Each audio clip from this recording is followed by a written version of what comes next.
हे बटाटा वेफर्स बघा किंवा बटाट्याचे चिप्स किती पांढरे शुभ्र दिसतंय ना. तेलात टाकल्या तर दुप्पट फुलतंय. चला तर बघूया हे बटाटा वेफर्स किंवा बटाटा चिप्स कसे तयार केले. नमस्कार, मी सोनल्स रेसिपीजमध्ये तुमचं खूप खूप मनापासून स्वागत करते. आणि आज आपण हे बटाटा वेफर्स किंवा बटाट्याचे चिप्स कसे तयार केले बघणार आहोत. तर इथे मी 3 किलो हे बटाटे घेतले आहे. मोठ्या साईजचे आहे आणि कडक आहे. असे कडक बटाटे घ्यायचे आहे आपल्याला. हे मी 3 किलो बाजारातून आणले. आता ह्याचे मी साल काढून घेणार आहे सगळ्यात आधी.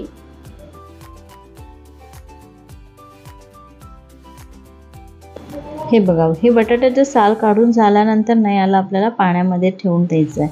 तर असं मी मोठ्या पाटीमध्ये पाणी घेतलं आणि त्यामध्ये हे बटाटा सोलून यामध्ये टाकून घेतलेले आहे. तर मी थोडेसे सोलले आणि तुम्हाला आता कसे आपल्याला करायचे आहे चिप्स हे दाखवत आहे. चिप्स तुम्ही बऱ्याचदा केले असाल, यामध्ये मी वेगळं काही सांगणार नाही आहे. फक्त मी सांगताना तुम्हाला एवढं सांगेल की जेव्हा आपण बटाटा वेफर्स करतो ते थोडंसं जे जाड किसणी असते किंवा बटाटा काय म्हणतात त्याला, बटाट्याची किसणीच म्हणतात आय थिंक, किंवा काय म्हणतात मला कमेंट बॉक्समध्ये नक्की कळवा. तर अशा बटाट्याच्या किसणीने मी बटाटा किसून घेत आहे. किसून म्हणजे चिप्स करून घेत आहे. तर या पद्धतीने थोडेसे जाड असे कीस करून घ्यायचे किंवा चिप्स तयार करून घ्यायचे. जेव्हा आपण बटाटा चिप्स तयार करतो आणि ते थोडे जाड असेल ना तर छान म्हणजे बटाटा चिप्स खाताना आपण एक छान टेस्ट येते. आणि जर पातळ केले तर त्याची तेवढी चव येत नाही. तर ही एक टिप, महत्त्वाची टिप नक्की लक्षात ठेवा. तर या पद्धतीने मी थोडेसे ताटामध्ये करून घेत आहे आणि मग हे ताटातले मी लगेच पाण्यामध्ये टाकणार आहे. तर हे पाण्यामध्ये असे टाकून ठेवायचे नाही, तर यामध्ये ऑक्सिडायझेशन होतं आणि हे जे चिप्स आहे किंवा हे बटाटा आहे तो लाल पडतो बाहेर राहिल्याने. त्यामुळे लगेच या पद्धतीने पाण्यामध्ये टाकून घ्यायचं आणि या पद्धतीनेच मी सगळे चिप्स तयार करून घेणार आहे.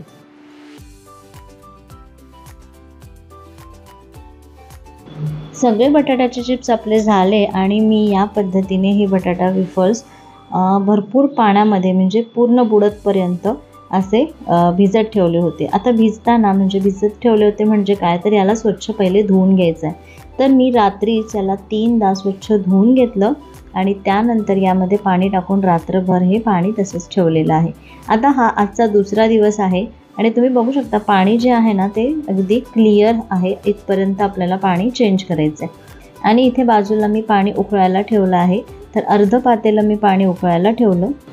त्यानंतर इथे मी 2 ते 3 टेबलस्पून इतकं मीठ घातलेलं आहे. तुम्ही पांढऱ्या मिठाच्या ऐवजी साधं मीठ पण वापरू शकता जर तुम्ही उपवासामध्ये साधं मीठ खात नसाल तर. तर हे मीठ घातलेलं आहे आणि हे जे पाणी आहे ना तो जोपर्यंत खारट लागत नाही चांगलं तिथपर्यंत आपल्याला हे मीठ घालायचं आहे. कारण जसं समुद्राचं पाणी असतं त्याप्रमाणे. कारण काय होतं, जेव्हा आपण बटाट्यामध्ये टाकतो आणि बटाटा काढतो मग त्याला तेवढीशी टेस्ट येत नाही. आता मीठ टाकून या पाण्याला अगदी मस्त उकळी आणायची. किंवा आता मी हे झाकून ठेवलेलं आहे कारण पटकन उकळी येईल. आणि उकळी येण्याच्या सुरुवातीलाच यामध्ये आपल्याला हा बटाटा, धुतलेला बटाटा, मी परत एकदा हा बटाटा धुवून घेतलेला आहे म्हणजे बटाट्याचे चिप्स किंवा वेफर्स धुवून घेतलेले आहे आणि हे यामध्ये घालत आहे. हे यामध्ये घालून आपल्याला याला एक चांगली उकळी येतपर्यंत, आता हे जे आपण टाकलेले आहे चिप्स, यामध्ये चिप्स टाकल्यामुळे या पाण्याची जी उकळी असते ती थोडीशी कमी होते. त्यानंतर याला चांगली उकळी येतपर्यंत आपल्याला हे चिप्स उकळून घ्यायचे आहे. वेळ जर म्हटलं तर 5 ते 7 मिनटं लागतो. तर गॅस थोडासा मोठाच ठेवायचा, गॅस कमी आपल्याला अजिबात करायचं नाहीच आहे. आणि यावरती झाकण ठेवून ठेवायचं, म्हणजे झाकण जर ठेवलं तर लवकर आपले चिप्स तयार होतात आणि वेळ लागत नाही आणि गॅसची थोडीशी बचत होते.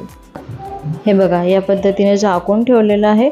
आता इथे 5 मिनटं झालेली आहे आणि तुम्ही बघू शकता पाण्याला पण चांगली उकळी आली. आणि आता आपले हे जे बटाटा वेफर्स आहे झालेलेच आहे. याला जास्त वेळ लागत नाही. 5 ते 7 मिनटात आपले हे बटाटा वेफर्स छान शिजले जातात, उकळले जातात. आता आपण याला काढून घेऊ. तर अशा जाळीवरती आपल्याला हे काढून घ्यायचं आहे म्हणजे याच्यामधलं जे काही एक्सेस पाणी आहे ते सगळं निघून जाईल.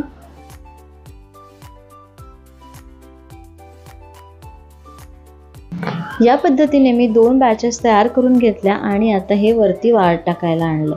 तर इथे आयुष आहे माझ्या मदतीला.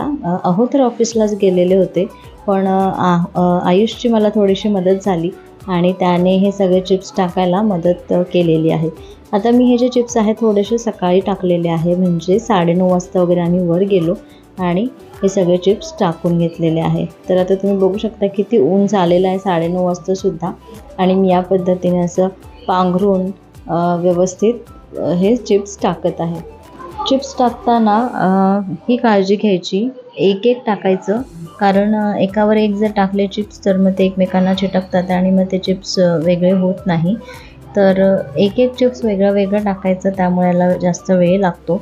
आणि सगळ्यात महत्त्वाची काळजी म्हणजे ही की जेव्हा आपण बटाटा किसतो आणि तो पाण्यामध्ये टाकतो तर तो 3 ते 4 वेळा पाण्याने स्वच्छ धुवून घ्यायचं, नाही तर आपले जे चिप्स आहेत ते लाल पडण्याची शक्यता असते. तर ही सगळ्यात महत्त्वाची टिप नक्की लक्षात ठेवा. त्यानंतर 3 दिवस आपल्याला हे चिप्स छान वाळवून घ्यायचे आहे. म्हणजे पहिला दिवस जो आपण टाकला त्यानंतर 2 दिवस खणखणीत असे उन्हामध्ये छान वाळवून घ्यायचे, म्हणजे चिप्स लाल पडण्याची शक्यता उरतच नाही. आणि आता तुम्ही बघू शकता आपले चिप्स किती छान पांढरे शुभ्र झालेले आहे.